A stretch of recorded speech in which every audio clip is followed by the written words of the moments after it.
Mask مفتی طارق مسعود۔ نماز میں ہاتھ اٹھانے کی حد، نماز میں ہاتھ کہاں تک اٹھانا چاہیے؟ دیکھیں نماز میں جو ہم رفع الیدین کرتے ہیں تو حدیث میں 3 طرح کی احادیث ہیں۔ بعض میں آتا ہے فروع اذنیہ، شحمۃ اذنیہ اور منکبیہ، کہ نبی صلی اللہ علیہ وسلم نے ہاتھ اٹھائے منکبین، کندھوں تک۔ بعض روایات میں آتا ہے شحمۃ اذنیہ، آپ نے کانوں کی لو تک اٹھائے۔ بعض میں فروع اذنیہ، کانوں کے کناروں تک اٹھائے۔ تو اس لیے اس بارے میں فقہا کے مختلف آراء ہیں۔ امام ابو حنیفہ رحمہ اللہ تعالیٰ کی کوشش یہ ہوتی ہے کہ تمام احادیث کو سامنے رکھ کر فیصلہ کریں۔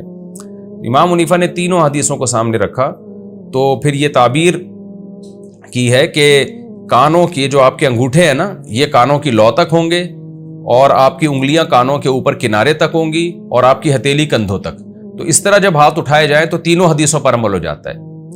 یعنی جن صحابی نے ہتھیلیوں کا اعتبار کیا انہوں نے کیا کہا؟ نبی صلی اللہ علیہ وسلم نے کندھوں تک ہاتھ اٹھائے۔ جن صحابی نے انگوٹھے کا اعتبار کیا انہوں نے کہا کہ شحمۃ اذنیہ، نبی صلی اللہ علیہ وسلم نے کانوں کی لو تک ہاتھ اٹھایا۔ جن صحابی نے انگلیوں کی کناروں کا اعتبار کیا انہوں نے کہا کہ نبی صلی اللہ علیہ وسلم نے فروع اذنیہ، آپ نے کانوں کے اوپر کناروں تک ہاتھ اٹھایا۔ تو صحابی نے تعبیر میں فرق کیا ہے، لیکن غرض سب کی ایک ہی ہے۔